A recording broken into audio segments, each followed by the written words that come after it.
Does evolution have moral implications? Discussing the implications of evolution for human nature and society is taboo.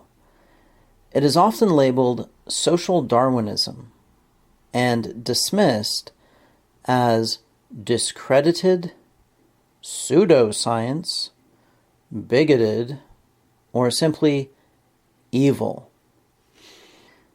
There is a strong aversion to thinking rationally about the implications of evolution for human nature. The reason is that evolution seems to conflict with popular moral beliefs and social programs. In particular, evolution conflicts with the moral value of altruism, the belief that we ought to be nice to one another, and with altruistic social programs, such as the welfare state. It is true that evolution has no direct moral implications, because it is not a moral theory, or a value theory of any kind. Evolution is a truth theory. It tells us how the world is. Morality, on the other hand, is a value theory. It tells us how we should act, or how the world should be. Evolution is on one side of the is-ought gap, and morality is on the other. There is no way to reason from an is to an ought, or vice versa. Evolutionary theory doesn't tell us what we should do, any more than physics does. Our actions are based on more than just beliefs about the world. They are also based on values. However, evolutionary theory is relevant to our actions, just as physics is. If physics implies that a building with a certain design will collapse, then there is no point in making such a building. Value judgments depend on truth judgments. We might really want a building with a certain design, such as a house made out of straw, or maybe an upside-down pyramid, balanced on its point. But if physics tells us that it will fall down, then there's no point in trying to build it, right? It's a waste of time. It's futile. Likewise, there is no point trying to create a certain kind of society if evolutionary theory implies that it will collapse. In both examples, a truth theory predicts the outcome of human action, and that prediction is then used to reject a certain course of action as having low predicted value. So truth is highly relevant to questions of value. There is another way in which evolutionary theory is relevant to value judgments and to moral value judgments. It gives us a better understanding of ourselves. Evolutionary theory constrains psychological theory because the brain is a biological form that evolved to serve a biological function. Beliefs themselves have a biological function, to generate behavior. So, biology tells us a lot about psychology. Evolutionary theory can give us a better understanding of the psychological basis of our beliefs and actions. Understanding our beliefs and actions could lead us to question and change them. Self-reflection has implications for belief and action. Having said that, I will now argue that evolutionary theory conflicts with morality in two important ways. The first is that evolution implies that altruism cannot evolve. It follows from this that we are not actually psychologically altruistic, and that our professed morality is a pretense. The second is that evolution implies that altruism is self-defeating. It follows from this that any altruistic moral system, if realized in the world, will eventually collapse. So in the long run, it will not generate the kind of outcomes that it was intended to produce. The self-defeating nature of altruism implies that altruism is futile. These implications are not moral claims. They are truth claims. However, they have a devastating effect on moral beliefs if they are taken seriously. And that's what I'm going to argue in the rest of this.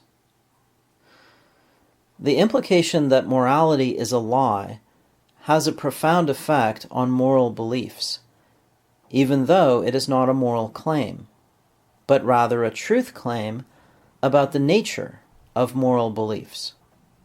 If you come to believe that you are selfish and your moral intuitions are just internal conformity to cultural norms and obedience to social power, then you will lose faith in your moral intuitions.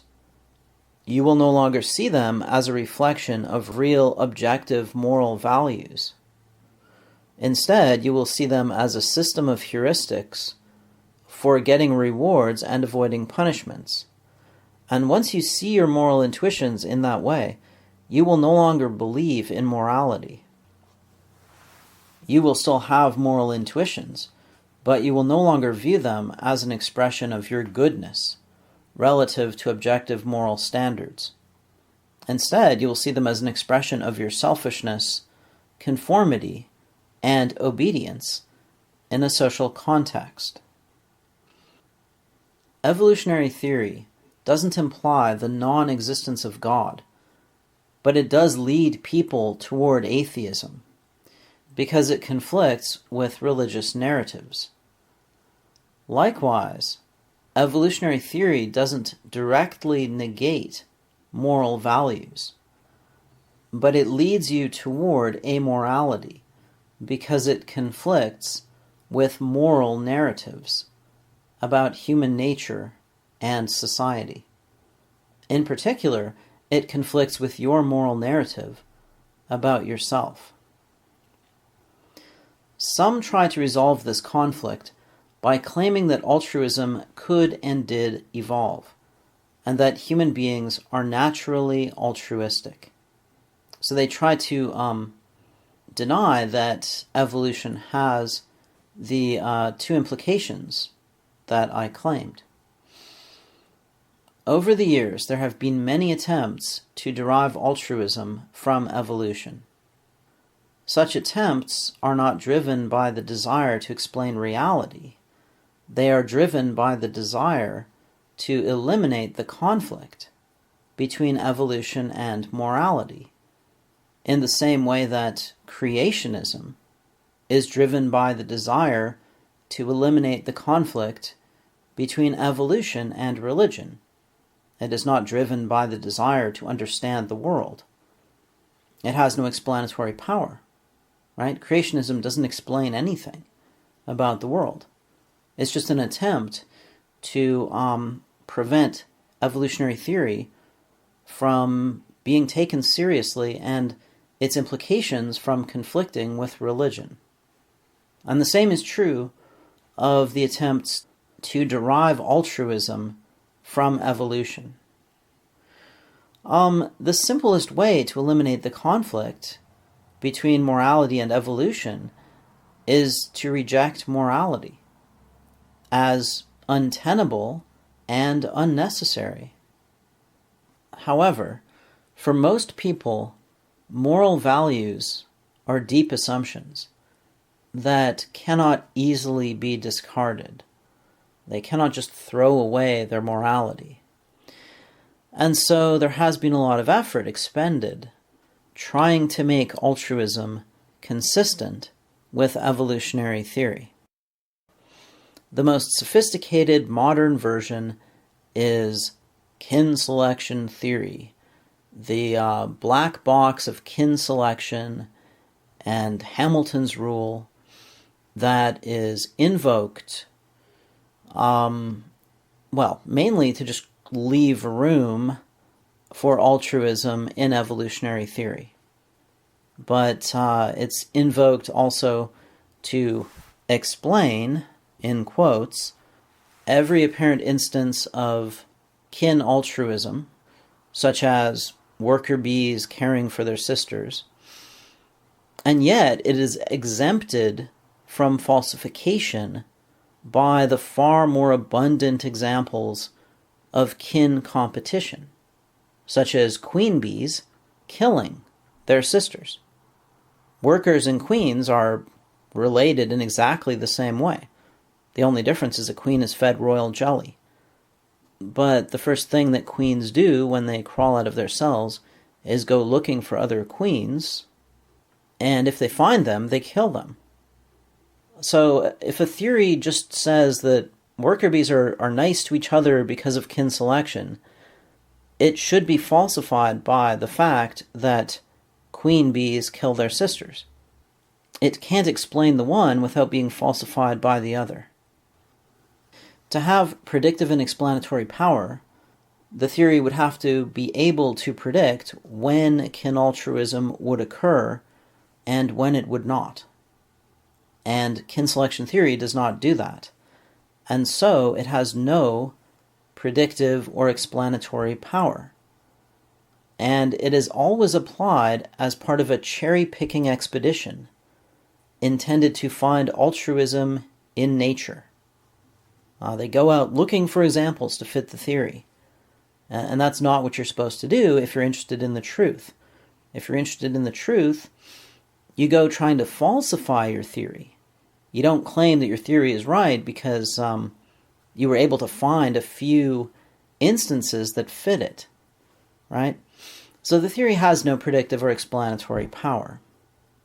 I mean, the idea that organisms that share genes in common are going to be altruistic to one another is falsified by almost every observation in biology. It just doesn't fit the data.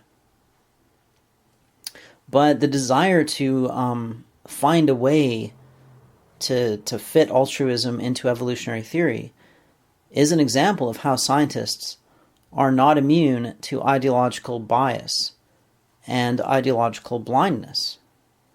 They have strong moral beliefs just like everybody else, and this conflict bothers them. And one way to deal with it is to kind of fudge biology. Instead of seeking the truth, to actually seek a little bit of ignorance, a little bit of noise or confusion that protects their moral beliefs from coming into conflict with evolutionary theory. And there are many examples of this kind of thing, from Margaret Mead going to Samoa and claiming that the people there were basically hippies, lovey-dovey hippies, or the bonobos, all that crap about how lovey-dovey the bonobos are. It's all lies. It's just bullshit, right? It's people imposing their moral intuitions onto nature, seeing what they want to see, not what is really there. Anyway, in previous posts, I have explained why altruism cannot evolve, and I will link to that. I will link to a post on that. I won't repeat my arguments here. I will just repeat the conclusion. Altruism didn't evolve, and people are not altruistic. If you want to debate me on this, please read the post that I will link first. Okay, because I don't want to have to repeat arguments over and over and over. As a general rule, living beings invest energy in their own offspring. That's what we're selected to do. We're selected to invest in our own offspring, not in other individuals, because that is how you replicate genes. Now, there are a few exceptions, such as worker bees, but those exceptions have exceptional explanations. And if you want to know the explanation for bees, I will link to an article where I explain bee behavior in terms of bee genetics. Okay, without kin selection theory. There is a lot of complexity in nature. And if you want, you can use that complexity to hide from the truth. But that's self-deception.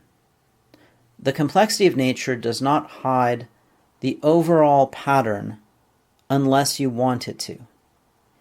Even if kin selection or something like it existed in a few exceptional cases, and I think there might be some cases that sort of kind of fit that idea, as a general theory, it has no explanatory or predictive power.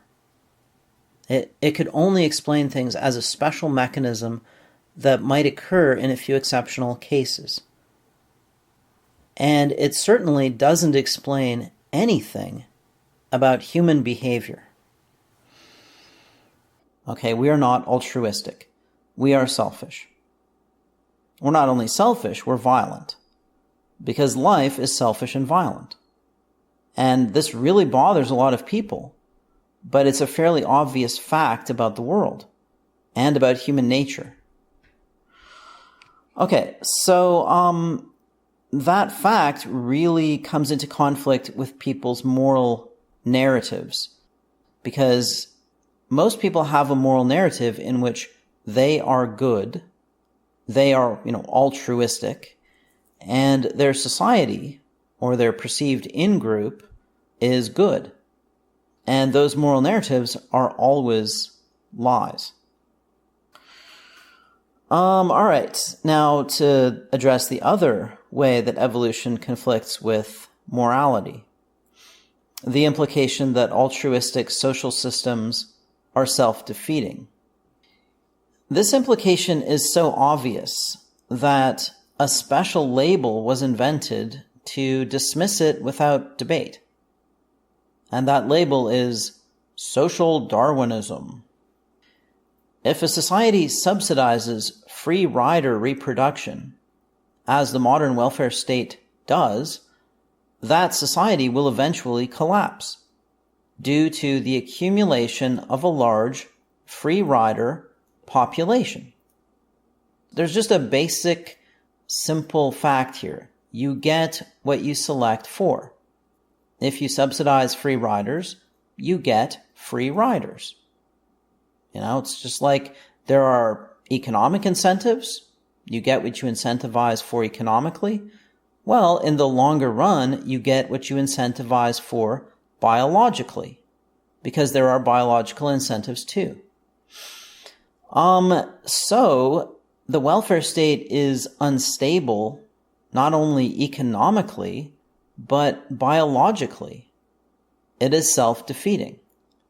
It requires an ever-increasing input of energy to sustain itself as the population degrades, as, the percentage of free riders goes up and up and up. We've been able to keep our welfare states going because we have fossil fuels, right? We're using fossil fuels to subsidize free rider reproduction. But you can't do it forever. The ability to do it for 100 years doesn't imply the ability to do it for 1,000 years, right? And what this means is that charity isn't really altruistic in the long run, because charity creates the problem that it is supposed to solve. Charity might allow a large population of unproductive people to survive and reproduce for some period of time. But that population will eventually perish when the civilization either collapses and thus becomes incapable of charity, or changes to be less altruistic in order to survive. Either way, the unproductive population at that point will be in peril. So, charity in general is futile, unless there is a compensating mechanism that limits free rider reproduction. Okay, so you can have charity as long as it doesn't subsidize free rider reproduction. Now, we all are capable of understanding this when it applies to animals, such as geese or ground squirrels, right? I mean, we've all seen it. I mean, we have plenty of evidence of this with wildlife. That's why every park has those signs that say, "Don't feed the wildlife." But we ignore it when it applies to human beings, because we don't want to face the conflict with moral beliefs. We don't want to admit that human beings are really not magic, but just other life forms. So even if you accept the premise that we have altruistic moral obligations, charity would not fulfill those obligations in the long run, because it is self-defeating. Some people will argue that altruism is not self-defeating, and that kind of argument always invokes some magical mechanism that transcends evolution. The gist is that we don't need to worry about free rider reproduction because our human specialness exempts us from evolution. Somehow. The problem will be solved by some non-evolutionary process, such as demographic transition, or we can deal with it using some hypothetical technology. Maybe, fusion energy or something like that. Or warp drive spaceships.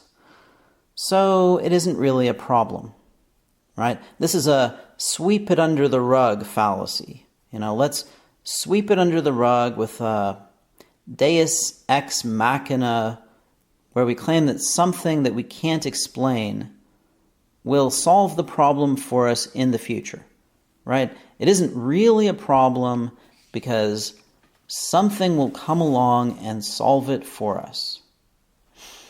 Now, this is really just wishful or magical thinking as a substitute for rational prediction. And that's really all it is. It's just wishful thinking or magical thinking. Sometimes it's just an appeal to ignorance. And I've encountered that a lot. People saying, well, you can't predict the future because we just don't know what's going to happen. And therefore, we must just keep doing what we're doing now. We can't do anything to solve a hypothetical problem in the future because we can't predict it. I mean, that's just fallacious reasoning in two ways. One is claiming we can't predict the future, even though we can to some extent. And the other is claiming that because we can't predict the future, we should therefore keep doing whatever we're doing now, right? And not do anything about some potential problem that might exist in the future. It's basically a kind of, la la la la la, let's sing the happy Smurf song and walk off the cliff. Now, there is one other way that evolutionary theory conflicts with morality, and that is that evolution, nature, and life itself would all be judged evil by an altruistic moral standard. So if altruism is good, if that is your definition of moral goodness, then nature is evil. Of course, nature is not a conscious agent that acts intentionally, so strictly speaking, nature is not evil. However, if a conscious agent did what nature does, most people would judge that agent to be evil, according to an altruistic moral standard. So if we are realistic about nature, then we have to view it as evil according to the modern morality of the West. Nature brings sentient beings into existence to fight over limited resources in a game that always has more losers than winners. The game of life. It's about reproduction, right? And there are always more losers than winners in that game. Life is necessarily selfish and violent. There is no karma in nature. Nature does the opposite. Nature rewards selfishness and punishes altruism. It rewards evil and punishes goodness. As we tend to define those things. And this truth is extremely problematic for most people. Now, you could say that this truth is irrelevant, because what is natural need not be good, and vice versa. Conflating natural and good is the naturalistic fallacy. This is a fallacy because it leaps over the is-ought gap, right?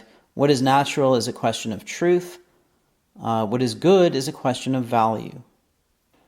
However, simply differentiating between natural and good does not resolve the conflicts that are created by understanding the true nature of life. Most people with moral beliefs intuitively view life as good, as having positive value, in both a moral and non-moral sense. If life is evil, intrinsically evil, then what is the point of preserving life? Any life. How can altruism be moral if life is bad? Since it would simply be rewarding and perpetuating evil. Even if I personally am somehow an exception to nature, how can I do good in a world that is fundamentally evil? Most people would find this to be a devastating blow to their moral beliefs. It raises moral questions that their moral intuitions cannot answer, and so it works to undermine faith in those intuitions. There are some who reject life rather than rejecting altruistic morality or evolutionary theory. And I'm referring to ethalists. Ethalism is a philosophical position that rejects life, or at least sentient life, as morally bad. Ethalists retain the moral value of altruism, but they invert its conclusions. For ethalists, the greatest moral good would be the complete annihilation of sentient life. Ethalists believe that life is morally bad and should be destroyed. Now, I'm not an ethalist. I am, however, amoral. I don't believe in morality. I haven't believed in it since I was a little kid. I rejected it because I could see that it didn't make sense. The simplest resolution to the conflict between evolution and morality is to discard morality, to throw it away. We are not compelled by logic or evidence to have moral beliefs, any more than we are compelled by logic or evidence to have religious beliefs. However, because we acquire moral intuitions at a very early age and use them extensively throughout our lives, moral beliefs are very resistant to change. Morality is one of these illusions, like religion, that is very persistent. For most people, it is easier to reject the truth about life than it is to reject morality.